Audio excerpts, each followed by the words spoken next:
Bienvenue sur Africa 24 dans cette nouvelle édition du Non-Stop Info, sommaire de l'actualité. Le Congrès national africain a perdu sa boussole morale, ce sont les termes employés par Jay Naidoo du Congrès des syndicats sud-africains. Il estime que le parti au pouvoir agit désormais de façon non éthique et au détriment du peuple. Réception de 54 ministres africains des Affaires étrangères par le président rwandais Paul Kagame. Une réunion pour discuter de la mise en œuvre des réformes institutionnelles de l'Union africaine. Et Congo Airways veut sortir de la liste noire européenne. Une nouvelle évaluation sera menée par l'OACI. L'organisation jugera si la compagnie aérienne répond aux normes de sécurité recommandées. Mais d'abord, au Burkina Faso, le procès devant la haute cour de justice du dernier gouvernement de Blaise Compaoré a été de nouveau renvoyé au lundi 15 mai, le temps que les anciens ministres fassent appel à de nouveaux avocats. Ce lundi, oui, mais en effet, il y a eu un incident d'audience et tous les avocats de la défense ont décidé de boycotter le procès. En Afrique du Sud, les critiques fusent sur la gestion du pouvoir par l'ANC. Jay Naidoo du Congrès des syndicats sud-africains a sorti un ouvrage récemment. Dans cet ouvrage, il estime que le Congrès national africain, parti au pouvoir, a perdu, je cite, sa boussole morale. Clément Joël Soala.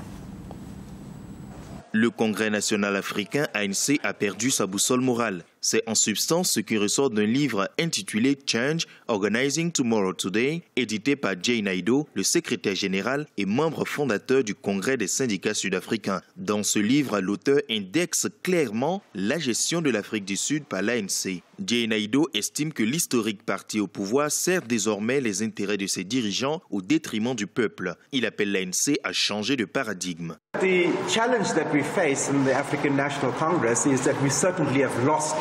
défis auxquels nous faisons face au Congrès national africain sont certainement dus au fait d'avoir perdu la boussole morale, au point que les leaders agissent de façon non éthique et contraire à tout ce que ceux de la génération précédente représentaient. La faim, les inégalités, les problèmes dans l'éducation, le chômage, les problèmes économiques sont des situations dénoncées par Jay Naidoo dans son ouvrage. Peignant ce tableau sombre de la société sud-africaine actuelle, l'auteur reconnaît tout de même que le changement est possible si l'ANC se remet maintenant en question. Les gens comme Jay rappellent à nous, au gouvernement et à la société civile en général que nous devons résoudre les problèmes du pauvre. J'ai aimé lire ce livre. Enseignante que je suis, j'ai été touchée par les valeurs morales à promouvoir en classe et dans les écoles. En réponse aux critiques de Jay Naidoo dans son ouvrage, l'ANC a estimé que celui-ci exagérait sur les problèmes du parti. L'auteur de son côté persiste et soutient que les réformes annoncées par le président Jacob Zuma ne résoudront pas les problèmes du pays. Le président rwandais Paul Kagame a accueilli le 7 mai 54 ministres africains des Affaires étrangères à Kigali. Enjeu majeur discuté des recommandations faites par les chefs d'État africains pour réformer l'Union africaine. Reportage de Fraten Daka, Yisenga. Le président rwandais Paul Kagame, par ailleurs chargé de l'implémentation des réformes de l'Union africaine, a reçu pour la première fois les ministres des Affaires étrangères de tous les pays africains. C'était le 7 mai 2017 à Kigali. Les discussions du jour ont porté sur 4 domaines importants, dont l'effectivité du financement de l'Union africaine par l'Afrique. Je crois que courageusement, et malgré l'afro-pessimisme ambiant, nos chefs d'État et de gouvernement ont pris la courageuse décision et de nous financer nous-mêmes en tant qu'organisation et pour ce faire, ajuster l'outil, notamment la Commission et les autres organes. L'autofinancement de l'institution a soulevé de vives réactions. Certains sont réticents car à ce jour, plusieurs pays n'arrivent pas à solder leurs cotisations au sein de l'UA. Mais pour d'autres, comme le président Kagame, l'autofinancement est un processus qui doit débuter maintenant, malgré les difficultés.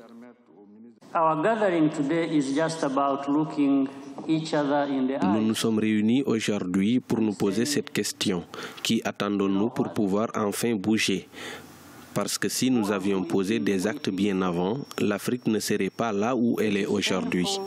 To keep talking about the Africa we have today, when when we are aware of where we could be, had we taken action long ago. Pour rappel, l'institution panafricaine compte réunir 1,2 milliard de dollars chaque année pour financer ses activités. Un budget qui doit prendre effet dès cette année 2017. Les compagnies aériennes de la République démocratique du Congo sont placées sur liste interdite de vol dans l'Union européenne depuis près de 10 ans, mais une nouvelle évaluation est attendue en mai 2017. Jacques Mboka, notre correspondant en République démocratique du Congo. Les avions des compagnies aériennes congolaises ne sont toujours pas autorisés à voler dans l'Union européenne. Une mesure prise il y a 10 ans environ par l'Organisation de l'aviation civile internationale et le Parlement européen en vue de protéger ses concitoyens des dangers que présentent les vols des compagnies aériennes congolaises qui, selon l'organisation, ne répondent pas aux normes de sécurité recommandées. Cependant, un effort est en train de se faire afin de tirer les pays de la liste noire, affirment les autorités du pays. Nous nous battons. Au mois de mai, nous aurons la première évaluation par l'OACI et l'Union européenne, le mois de septembre également. On était à la dernière évaluation à 26%. Nous comptons avoir plus de 40%, jusqu'à atteindre 60% l'année prochaine. Et ainsi, nous sortirons de la liste noire. Ayant évolué durant plusieurs années sans une compagnie aérienne nationale, le secteur de l'aviation civile congolaise est considéré par les spécialistes comme étant une jungle avec les appareils qui ne garantissent pas la sécurité mais exigent aux passagers un tarif exorbitant. La création en 2015 de Congo Airways, la seule compagnie nationale ne desservant encore que les lignes intérieures, a influencé l'assainissement de l'espace aérien congolais. On ne peut pas accepter mettre un cercueil volant à la disposition de sa population. C'est la raison pour laquelle nous sommes sur la liste noire, parce qu'il n'y avait pas de contrôle. Aujourd'hui, nous sommes regardants qu'on est à 26%. Avant cela, on était à 0%. C'est parce qu'on doit intensifier le contrôle dans l'aviation civile. En 10 ans, la RDC a enregistré plus de 65 accidents d'aviation, causant plus de 200 pertes en vies humaines. L'Organisation de l'aviation civile internationale recommande un résultat de 60% afin de voir le pays se tirer de la liste noire des pays dont les vols sont interdits à l'Union européenne. Une nouvelle évaluation sera faite au mois de mai en cours.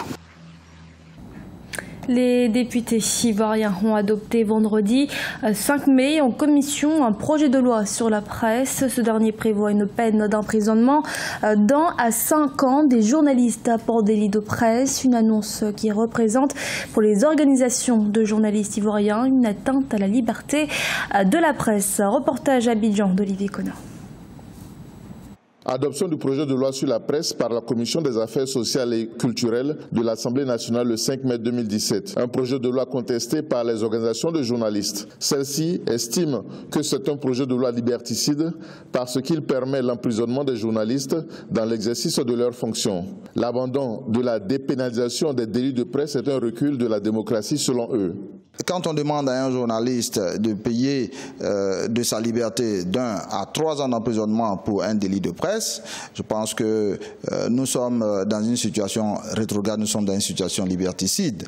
Aussi ceux de l'audiovisuel où on évoque par exemple de liberté, atteinte à la liberté. De quelle liberté s'agit-il? La liberté de laisser ceux qui s'enrichissent impunément, de laisser ceux qui tuent, qui assassinent, qui violent impunément, et nous dire que 10 ans après, cette affaire doit être proscrite. Et 10 ans après, cette affaire ne doit plus être évoquée. Mais où est donc l'histoire de la Côte d'Ivoire ? L'adoption en commission par l'Assemblée nationale du projet intervient dans un climat de malaise entre la presse et la justice. En février 2017, 6 journalistes ont été inculpés pour incitation à la révolte des militaires. Ils avaient diffusé les propos de militaires des forces spéciales entrés en mutinerie. Pour le procureur de la République, s'exprimant avant le vote de la commission parlementaire, les journalistes ne sont pas au-dessus des lois. Comme la loi de 2004, c'est le bébé des journalistes. Si les journalistes avaient voulu échapper complètement à toute poursuite, parce que ça peut exister, il n'y avait qu'à introduire la notion d'immunité. Dans l'immunité, l'infraction existe, les éléments constitutifs existent, mais seulement il y a un obstacle juridique à la poursuite. Le projet de loi sur la presse doit être voté en plénière le 25 mai avant de pouvoir entrer en vigueur. Les journalistes ivoiriens entendent mener toutes les actions nécessaires pour que le gouvernement renonce à la pénalisation des délits de presse inscrits à l'article 90 du projet de loi. Ce journal a été réalisé par l'ensemble de la rédaction. Merci de votre fidélité. Restez sur Africa 24 pour un nouveau rendez-vous de l'actualité.